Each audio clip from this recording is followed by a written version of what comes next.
Hello दोस्तों, I welcome you all to Rahul Sharma education. I hope आप सब बहुत अच्छे होंगे और अपनी तैयारी को सही दिशा में लेके आगे बढ़ रहे होंगे। दोस्तों, आज हम बात करने वाले हैं लक्ष्मीकांत के चैप्टर नंबर 34, जिसमें हाई कोर्ट्स के बारे में बातें हैं। आप देखेंगे इस चैप्टर के बारे में हम कई सारी बातें देखेंगे। हम हाई कोर्ट के बैकग्राउंड को देखेंगे, हम हाई कोर्ट के कंपोजिशन को देखेंगे, हम हाई कोर्ट के जजेस के क्वालिफिकेशंस को देखेंगे, उनको ओथ कौन दिलवाता है, उनको सैलरीज कहाँ से मिलती है वो देखेंगे। हम देखेंगे हाई कोर्ट के जजेस का टेन्योर क्या होता है, उनको किस तरीके से रिमूव किया जाता है, उनका ट्रांसफ़र कैसे किया जाता है, और इन सारी चीज़ों को हम सुप्रीम कोर्ट के साथ कंपेयर करके देखेंगे।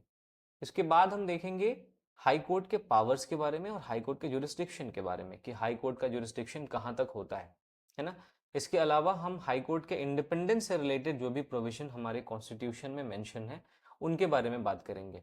दोस्तों, इसको आप इस तरीके से समझिए कि जब हमने अपने देश में फेडरलिज्म को अडॉप्ट किया तो किसी भी देश में फेडरलिज्म का अच्छे तरीके से फंक्शन हो, इस बात के लिए ज़रूरी है एक इंडिपेंडेंट जुडिशरी का होना।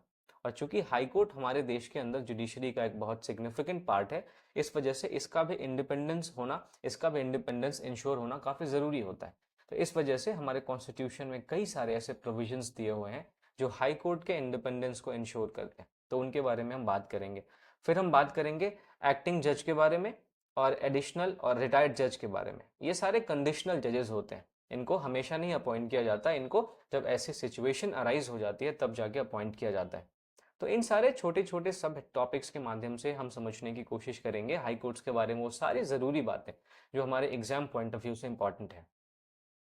दोस्तों, अगर अभी तक आपने मेरे चैनल को सब्सक्राइब नहीं किया है तो सब्सक्राइब कर लीजिए, और अगर अभी तक आपने इस वीडियो को लाइक नहीं किया है तो लाइक कर लीजिए। ठीक है। सबसे पहले हम शुरू करते हैं हाई कोर्ट के बैकग्राउंड से। अब बैकग्राउंड के बारे में बताने से पहले मैं आपको अपने देश के अंदर जुडिशियल सिस्टम के बारे में थोड़ी सी बातें बताना चाहता हूँ।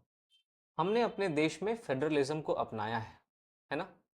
बट फेडरलिज्म को अपनाने के दौरान ही हमने अपने देश के अंदर कुछ अपने कॉन्स्टिट्यूशन में कुछ यूनिटरी फीचर्स को भी शामिल किया है। तो हमारे देश में जो जुडिशियल सिस्टम है, जिसको हम इंटीग्रेटेड जुडिशरी कहते हैं, वो इसी यूनिटरी फीचर का पार्ट है। आप देखेंगे कि हमारे देश में सेंटर और स्टेट, इन ये दो यूनिट्स हैं। सेंटर के पास अपना लेजिस्लेटिव पावर है, स्टेट के पास अपना लेजिस्लेटिव पावर है।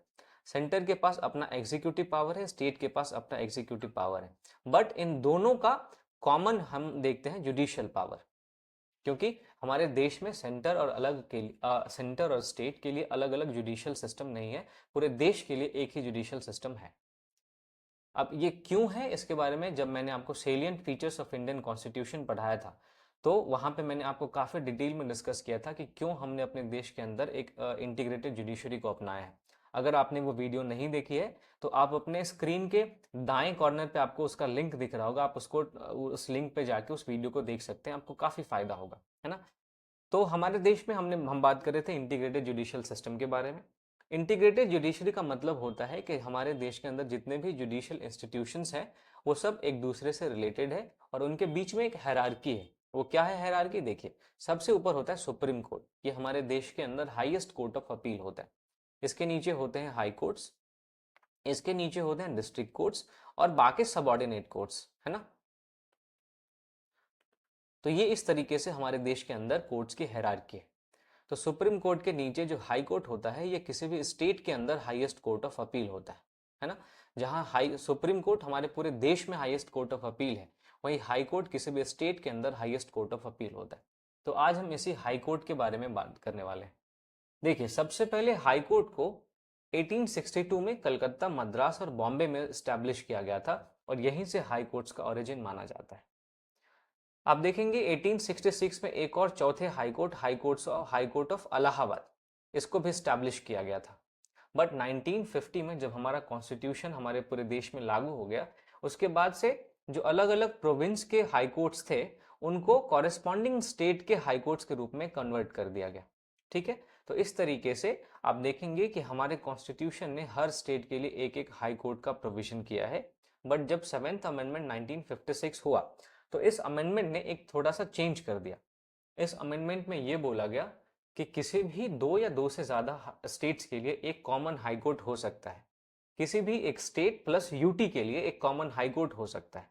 तो सेवेंथ अमेंडमेंट के माध्यम से ये इंपॉर्टेंट चेंज लाया गया। करेंटली हम बात करें दोस्तों तो हमारे देश के अंदर अभी टोटल 25 हाई कोर्ट्स हैं। ओके, दिल्ली एकमात्र ऐसा हाई यूनियन टेरिटरी है जिसका एक अपना सेपरेट हाई कोर्ट है। इसके अलावा आप देखेंगे जम्मू कश्मीर और लद्दाख इन दोनों के लिए कॉमन हाई कोर्ट है। अब चूंकि ये पहले स्टेट हुआ करते थे बट 2019 में इन दोनों को यूनियन टेरिटरी में कन्वर्ट कर दिया गया है, तो इस वजह से इन दोनों का एक कॉमन हाई कोर्ट है और ये आपको ध्यान में रखना है। अब दिल्ली, जम्मू कश्मीर और लद्दाख इन तीनों के अलावा जो अदर यूटीज हैं वो डिफरेंट स्टेट के हाई कोर्ट्स के जुरिस्डिक्शन में आते हैं। ठीक है, उनका अपना कोई हाई कोर्ट नहीं है। पार्लियामेंट अगर चाहे तो किसी भी हाई कोर्ट की अथॉरिटी को किसी यूनियन टेरिटरी तक एक्सटेंड कर सकती है या फिर यूनियन टेरिटरी से रिड्यूस कर सकती है। तो एक्सटेंड और रिड्यूस इन दोनों हाई कोर्ट के जुरिस्डिक्शन को एक्सटेंड और रिड्यूस दोनों करने के पावर हमारे देश के अंदर पार्लियामेंट के पास है, ना कि स्टेट लेजिस्लेचर के पास है। ये आप ध्यान में रखेंगे।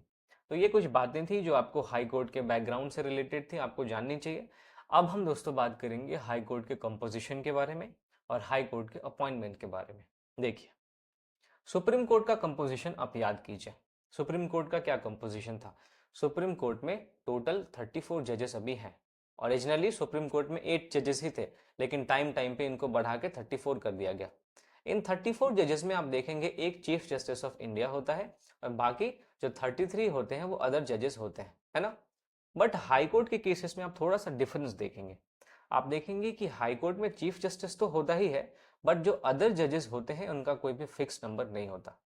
प्रेसिडेंट जरूरत के हिसाब से टाइम टू टाइम इनका अलग अलग जो अदर जजेस होते हैं इनका अपॉइंटमेंट करता है। इसका मतलब ये है कि हमारे कॉन्स्टिट्यूशन ने हाई कोर्ट के स्ट्रेंथ को फिक्स नहीं किया है और जो किसी भी हाई कोर्ट का स्ट्रेंथ होता है वो प्रेसिडेंट के डिस्क्रिशन पर डिपेंड करता है।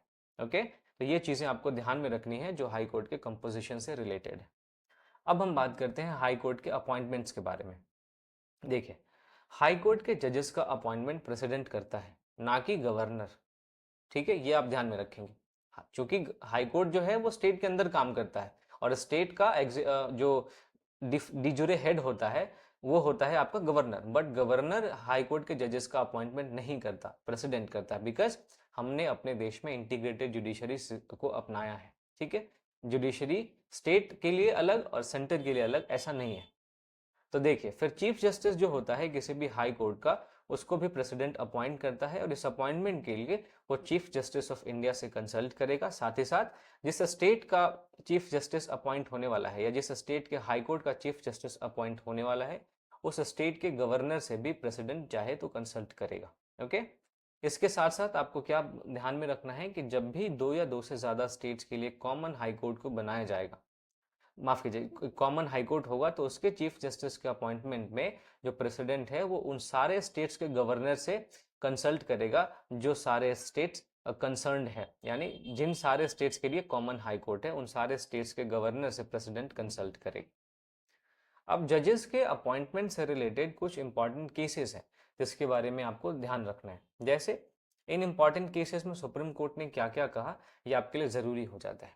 सेकंड जज केस 1993, इसमें सुप्रीम कोर्ट ने कहा कि हाई कोर्ट के किसी भी जज का अपॉइंटमेंट तब तक नहीं होगा जब तक कि सीजीआई का जो ओपिनियन है उसके साथ जो मेल ना खाता हो। इसका मतलब सीजीआई ने जिस पर्सन को हाई कोर्ट के जज के लिए अपॉइंट करने को बोला है प्रेसिडेंट उसी को हाई कोर्ट का जज अपॉइंट करेगा, अदरवाइज नहीं करेगा। ऐसा सेकंड जज केस 1993 में सुप्रीम कोर्ट ने कहा। थर्ड जज केस 1998 में सुप्रीम कोर्ट ने कहा कि जब भी हाई कोर्ट के जजेस का अपॉइंटमेंट किया जाएगा तो जो चीफ जस्टिस ऑफ इंडिया है वो दो सीनियर मोस्ट जजेस के कॉलेजियम से कंसल्ट करेगा, तभी जाके अपना रिकमेंडेशन प्रेसिडेंट को देगा। अब यहाँ पे आप देखेंगे कि सुप्रीम कोर्ट से थोड़ी सी चीजें यहाँ पे डिफरेंट है। कैसे? सुप्रीम कोर्ट के जजेस के अपॉइंटमेंट में क्या होता है, कॉलेजियम में कौन कौन होते हैं? कॉलेजियम में आप देखेंगे एक सीजीआई होता है, सीजीआई के साथ साथ 4 सीनियर मोस्ट जज होते हैं। बट हाई कोर्ट में हमने क्या देखा? हाई कोर्ट में हमने देखा कि सीजीआई प्लस 2 सीनियर मोस्ट जज, है ना। तो ये थोड़ा सा अंतर है। अब हमेशा से एग्जीक्यूटिव चाहती थी कि जुडिशियल अपॉइंटमेंट में उसका अपना एक रोल हो, ताकि जो भी उसके अपनी पॉलिसीज हैं उसका जुडिशरी बहुत ज्यादा उसको उसका विरोध ना करे, बहुत ज्यादा उसका क्रिटिसिज्म ना करे। तो तो इसी बात के मद्देनजर एग्जीक्यूटिव ने क्या किया, लेजिस्लेचर के माध्यम से 99th अमेंडमेंट पास करवा लिया। और इस 99th अमेंडमेंट के माध्यम से कॉलेजियम सिस्टम को रिप्लेस करके एक नया national judicial appointment commission NJAC को ला दिया। अब इसी के माध्यम से जजेस के अपॉइंटमेंट की बात की गई। बट जब ये मामला सुप्रीम कोर्ट में पहुंचा, जिसको हम फोर्थ जज केस कहते हैं, तो इस मामले में सुप्रीम कोर्ट ने इस अमेंडमेंट को भी और इस इंस्टीट्यूशन को भी, इन दोनों को अनकॉन्स्टिट्यूशनल डिक्लेयर कर दिया। तो आप देखेंगे कि करेंटली में जो भी सुप्रीम कोर्ट है या हाई कोर्ट के जजेस हैं, उन सब का अपॉइंटमेंट कॉलेजियम सिस्टम के माध्यम से ही होता है। तो ये दोस्तों हमने कंपोजिशन और अपॉइंटमेंट देखा। अब हम बात करेंगे हाई कोर्ट के जजेस के क्वालिफिकेशन के बारे में, उनको ओथ कौन दिलवाता है उसके बारे में, और उनकी सैलरीज कहाँ से आती है उसके बारे में। देखिए, हाई कोर्ट के जजेस के क्वालिफिकेशन के बारे में हमारे कॉन्स्टिट्यूशन में 3 बातें कही गई है। सबसे पहला कि वो इंडिया का सिटीजन होना चाहिए, भारत का नागरिक होना चाहिए। दूसरा कि उसने 10 साल तक किसी भी जुडिशियल ऑफिस को हेल्ड किया हो या जुडिशियल ऑफिस को पे बना रहा हो, और ये जुडिशियल ऑफिस इंडिया की टेरिटरी में होना चाहिए। ठीक है। और तीसरा क्वालिफिकेशन है कि वो हाई कोर्ट्स या अलग अलग हाई कोर्ट सबको मिला के 10 साल तक एडवोकेट रहा हो, तो वो हाई कोर्ट का जज बन सकता है। तो ये 3 क्वालिफिकेशंस हमारे कॉन्स्टिट्यूशन में हाई कोर्ट के जजेस से रिलेटेड बताई गई है। अब इन क्वालिफिकेशंस को आप ध्यान से देखिए। आपको 2 चीजें ध्यान में देनी है कि यहाँ पे कोई भी मिनिमम एज के बारे में चर्चा नहीं है, ना ही यहाँ पे किसी डिस्टिंग्विश जूरिस्ट के बारे में चर्चा है, जैसा हमने सुप्रीम कोर्ट में देखा था। सुप्रीम कोर्ट में हमने देखा था ना कि वहां पे किसी भी जज के, सुप्रीम कोर्ट के जज के तौर पे अपॉइंट होने के लिए प्रेसिडेंट के पास ये भी एक पावर होता है कि उसके नज़र में अगर कोई डिस्टिंग्विश जूरिस्ट है तो वो उसको सुप्रीम कोर्ट का जज अपॉइंट कर सकता है। बट हाई कोर्ट के जज के केस में ऐसा कोई भी प्रोविजन नहीं है। तो ये 2 चीज़ें सुप्रीम कोर्ट से डिफरेंट है। क्या? एक तो कोई भी मिनिमम एज नहीं है हाई कोर्ट के जज के अपॉइंटमेंट के लिए, और दूसरा कि हाई कोर्ट के जज के अपॉइंटमेंट के लिए कोई भी डिस्टिंग्विश जूरिस्ट का प्रोविजन नहीं है। ओके, तो ये आप ध्यान में रखेंगे। अब हम बात करते हैं ओथ के बारे में। हमने क्वालिफिकेशंस देख लिया, अब हम ओथ के बारे में बात करते हैं।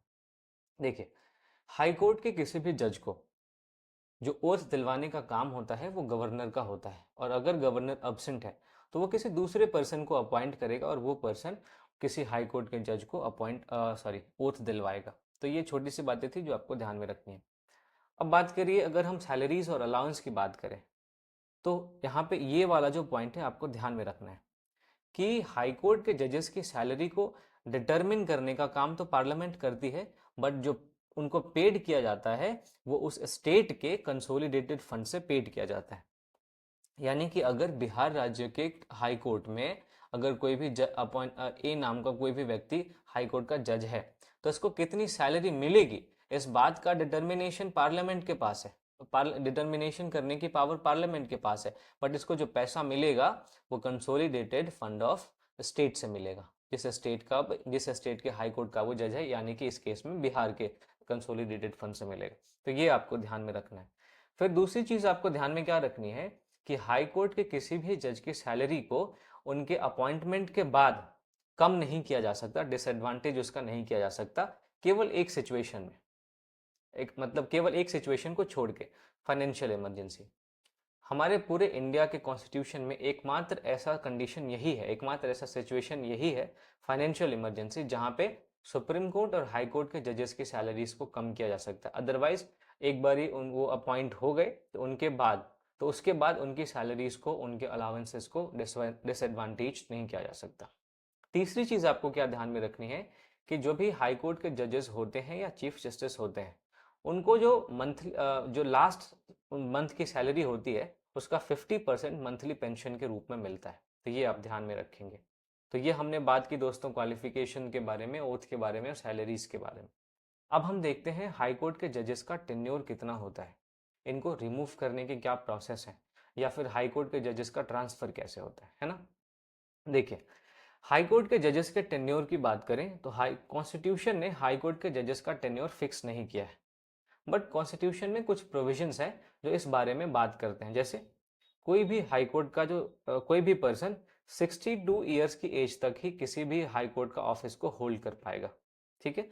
और इस एज से रिलेटेड कोई भी क्वेश्चन अगर उभरता है तो इस क्वेश्चन पे जो डिसीजन होगा वो प्रेसिडेंट का होगा, और ये डिसीजन जो होगा वो फाइनल होगा। ठीक है। दूसरी बात आपको क्या ध्यान में रखनी है कि हाई कोर्ट का जज हमेशा प्रेसिडेंट को अपना रेजिग्नेशन देगा, ना कि गवर्नर को। ये आप ध्यान में रखेंगे। तीसरी चीज आपको ध्यान में क्या रखनी है कि हाई कोर्ट के जजेस को उनके 62 ईयर्स पूरा होने से पहले भी रिमूव किया जा सकता है। और रिमूव कौन करेगा? प्रेसिडेंट। कब करेगा? जब पार्लियामेंट ने रिकमेंडेशन दिया हो। अब इसी प्रोसेस को हम इस रिमूवल ऑफ जजेस में देखेंगे डिटेल में। बस आपको ये ध्यान में रखना है यहाँ पे कि हाई कोर्ट के जजेस को रिमूव किया जा सकता है प्रेसिडेंट के द्वारा, बट उसको पार्लियामेंट के रिकमेंडेशन की जरूरत होगी। चौथी चीज आपको ध्यान में क्या रखनी है कि अगर किसी भी हाई कोर्ट का जज सुप्रीम कोर्ट के जज के तौर पे अपॉइंट हो जाता है, या फिर एक हाई कोर्ट का जज किसी दूसरे हाई कोर्ट में ट्रांसफर हो जाता है, तो ऐसे केसेस में पहले हाई कोर्ट में उसकी ऑफिस वेकेट हो सकती है। वेकेट हो सकती नहीं है, हो जाती है। ठीक है। अब देखिए, मैंने आपको बताया कि किसी भी हाई कोर्ट के जज को रिमूव किया जा सकता है बाय प्रेसिडेंट। तो इस रिमूवल का क्या प्रोसेस होता है, इसको बहुत आप ध्यान से सुनिएगा दोस्तों, क्योंकि यहाँ से अक्सर सवाल पूछे जाते हैं और ये काफी कंफ्यूजिंग भी होता है। देखिए, किसी भी हाई कोर्ट के जज को रिमूव करने के लिए सबसे पहले एक रेजोल्यूशन पास किया जाता है, और ये जो रेजोल्यूशन है वो पार्लियामेंट में लाया जाता है, और पार्लियामेंट इसको स्पेशल मेजोरिटी से पास करती है। तो इन सारी बातों को पढ़ने के बाद आपको समझ आ गया होगा कि जिस तरीके से सुप्रीम कोर्ट के जज को रिमूव किया जाता है, उसी तरीके से हाई कोर्ट के जज को भी रिमूव किया जाता है। अब सुप्रीम कोर्ट के जज को रिमूव करने के लिए दो ग्राउंड्स की चर्चा मैंने सुप्रीम कोर्ट वाले चैप्टर में की थी। अब यहाँ पे भी सेम ग्राउंड्स हाई कोर्ट के जजेस को रिमूव करने के लिए भी है। जैसे एक तो प्रूव्ड मिसबिहेवियर और दूसरा इनकेपेसिटी। ठीक है। तीसरी बात आपको रिमूवल ऑफ जजेस में यह ध्यान में रखनी है कि जो भी प्रोसीजर है हाई कोर्ट के जज को रिमूव करने का, वो जजेस इंक्वायरी एक्ट इसके माध्यम से रेगुलेट होता है, और इस एक्ट में इस रिमूवल प्रोसेस को इम्पीचमेंट कहा गया है। ठीक है। अब मैंने आपको बताया कि हाई कोर्ट के जज को रिमूव करने का एक प्रोसेस होता है ना? किस तरीके से होता है देखिए। हाई कोर्ट के जज को रिमूव करने के लिए सबसे पहले एक मोशन लाया जाता है पार्लियामेंट में। इस मोशन को 100 मेंबर्स के द्वारा साइन किया होना चाहिए, जिसमें 50 मेंबर लोकसभा के होंगे, 50 राज्यसभा के होंगे। ठीक। अब पार्लियामेंट में किसी भी हाउस में इसको अगर लाया गया, तो फिर प्रिजाइडिंग ऑफिसर को 100 मेंबर्स के सिग्नेचर के साथ इस मोशन को सौंप दिया गया। ठीक। प्रिजाइडिंग ऑफिसर के पास दोनों ऑप्शन है, वो चाहे तो इसको एडमिट भी कर सकता है, चाहे तो इसको रिजेक्ट भी कर सकता है। अगर प्रिजाइडिंग ऑफिसर ने इस मोशन को एडमिट कर लिया, उसके बाद वो एक 3 मेंबर की कमेटी को कॉन्स्टिट्यूट करेगा। ये कमेटी जो भी चार्जेस उस हाई कोर्ट के जज पे लगाए गए हैं उसको इन्वेस्टिगेट करेगी। अब आपको ध्यान क्या रखना है कि इस 3 मेंबर की कमेटी में एक तो चीफ जस्टिस ऑफ इंडिया होता है, फिर chief justice of high court होता है, और एक डिस्टिंग्विश्ड ज्यूरिस्ट होता है। तो ये 3 लोग होते हैं। अब ये मोशन जो है, अगर प्रिजाइडिंग ऑफिसर ने एक्सेप्ट कर, माफ कीजिएगा, अगर पार्लियामेंट ने पास कर दिया स्पेशल मेजोरिटी से। स्पेशल मेजोरिटी क्या होती है दोस्तों? प्रेजेंट एंड वोटिंग का 2/3 प्लस जो टोटल मेंबरशिप होती है उसका 50% प्लस 1। ये होता है स्पेशल मेजोरिटी। ठीक है।